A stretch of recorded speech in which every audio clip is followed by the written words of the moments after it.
మోదీ గారికి ఎందుకు పవన్ కళ్యాణ్ గారు అంటే అంత ఇష్టం ప్రత్యేకంగా? ఎందుకంటే ప్రతి చోట ఆయన ఒక స్పెషల్ అటెన్షన్ ఇస్తారు పవన్ కళ్యాణ్ గారికి. What's the secret or what's the reason behind that?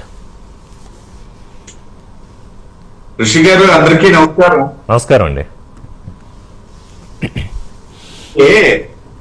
General గా ఇవాళ పవన్ కళ్యాణ్ గారు ఒక ప్రూవ్డ్ లీడర్షిప్.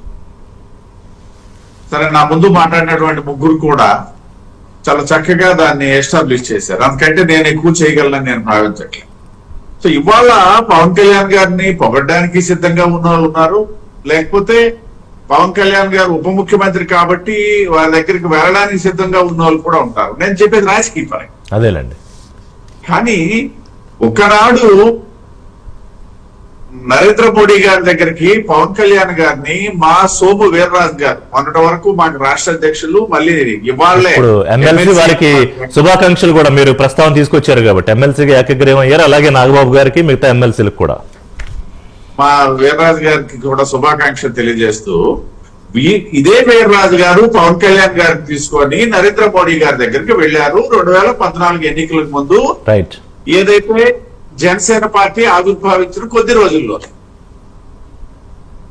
అయితే ఆ రోజు కాంటెక్స్ట్ నేను చెప్తా. నేను ఇవాళ పవన్ కళ్యాణ్ గారి తాలూకు పరిస్థితి గురించి చెప్పాను. వారి పట్ల అభిమానులు అయితేనేమి, లేకపోతే వెళ్లే వాళ్ళు అయితేనేమి, ఇది ఓకే. కానీ ఆ రోజు నరేంద్ర మోడీ గారిని మేము ప్రధానమంత్రి అభ్యర్థిగా మాత్రం ప్రకటించాం, కానీ గ్యారంటీగా 282-83 సీట్లు గెలుచుకొని ఈ దేశంలో అధికారంలోకి వస్తామని చెప్పి ఎవరు జ్యోతిషం కూడా చెప్పలే కనీసం. సరే, సర్వేలు చెప్పలేదు అటు మాట దేవుడని. అటువంటి పరిస్థితుల్లో నరేంద్ర మోడీ గారి దగ్గరికి పవన్ కళ్యాణ్ గారు వెళ్ళటము, నేను పోటీ చేయట్లేదు ఈ ఎన్నికల్లో, నేను పోటీ చేయడానికి అవకాశం లేదు, నా పార్టీ కొత్తగా పెట్టాను, బట్ ఈ ఎన్నికల్లో మీకు బేషరతు మద్దతు ఇస్తున్నానని చెప్పి తెలియజేసినటువంటి ఒక సంఘటన నేను గుర్తు చేస్తున్నాను.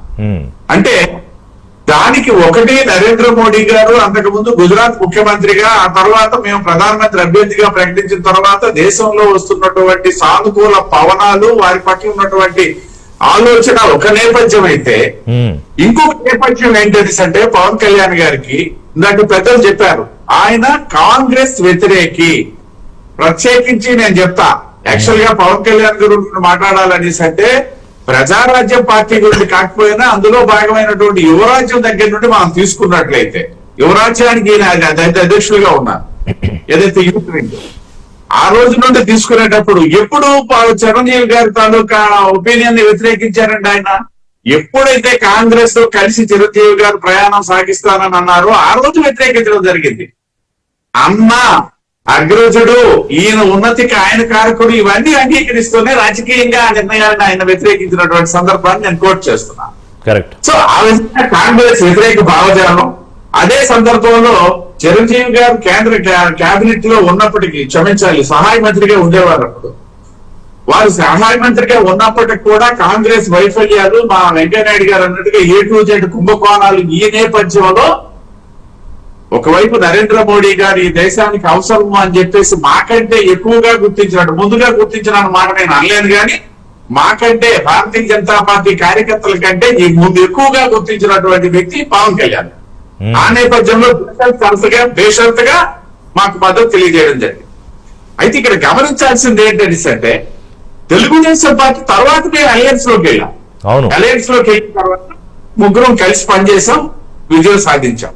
సో నేను అందువల్ల చెప్తే ఏంటంటే, ఇక్కడ గమనించాల్సింది, ప్రజారాజ్యం యువరాజ్యం తీసుకునేటప్పుడు ప్రజారాజ్యం అధినేతగా చిరంజీవి గారు ఒక రకమైనటువంటి సౌమ్యుడు, నేటికి కూడా ఆయన సౌమ్యుడే, నో డౌట్ అట్ ఆల్.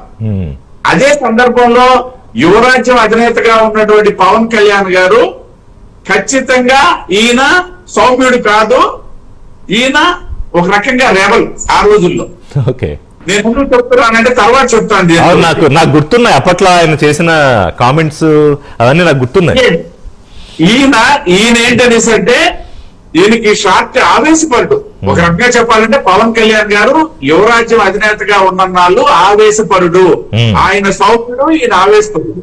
కానీ నేను ఎందుకు చెప్తున్నా అంటే, ఎప్పుడైతే అటు కాంగ్రెస్ ని వ్యతిరేకిస్తూ ఈయన పార్టీ పెట్టిన తర్వాత నరేంద్ర మోడీ గారిని కలిసి మాతో ప్రయాణం సాగించిన తర్వాత ఈయన ఆయన్ని మించినటువంటి సౌమ్యుడు అన్నగాని ఈ ఆవేశం గాని లేకపోయినట్టయితే ఇవి ఇతరత్ర ఉన్నటువంటి ఏదైనా దాని పెద్దలు కూడా కొన్ని చెప్పారు వారి తాలూకా దాని గురించి ఇవేమీ లేకుండా ఒక స్థిరమైనటువంటి ఆలోచన పరుడిగా మారిపోయాడు.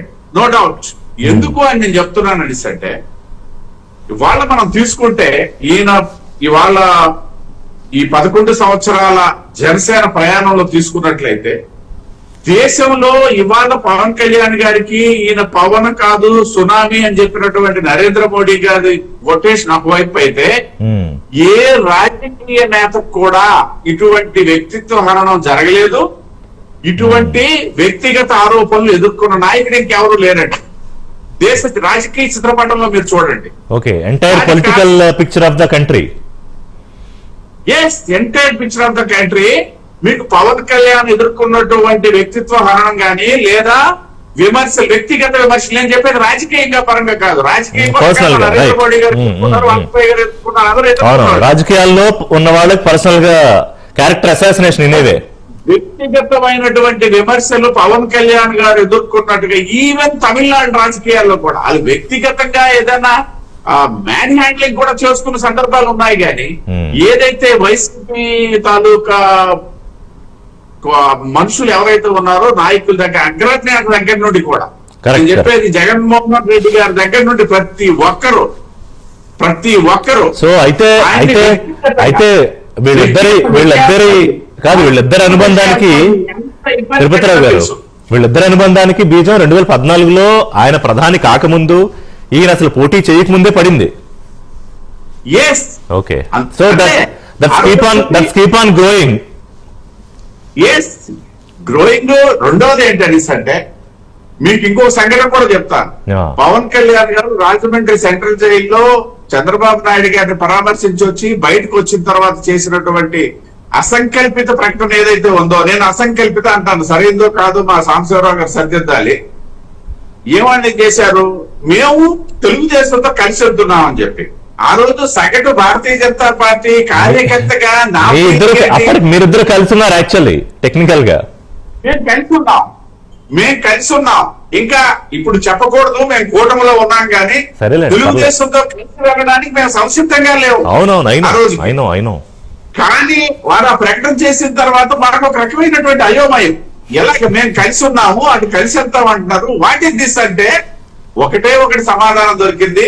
పవన్ కళ్యాణ్ గారు ఏం చెప్తే నరేంద్ర మోడీ గారు అది చేస్తారు అన్నటువంటి ఒక ధైర్యము, ఒక ఆలోచనతోనే ఆ వేళ ఆ ప్రకటన చేశారనేది మాకు సమాధానం. సరే, 2 రోజుల నుండి మేము సంసిద్ధమయ్యాం. And there is no other go. In a way there is no other go. Yes. కాబట్టి ఆ రకమైనటువంటి ఆలోచనతో ఉన్నటువంటి వ్యక్తి. సో అక్కడి నుంచి అక్కడ దాకా ఫుల్ స్టాప్ పెట్టి తిరుపతిరావు గారు మిగతాది మళ్ళీ సెకండ్ రౌండ్ లో మాట్లాడదాం. సో విక్రమ్ గారు ఇప్పుడు ఒక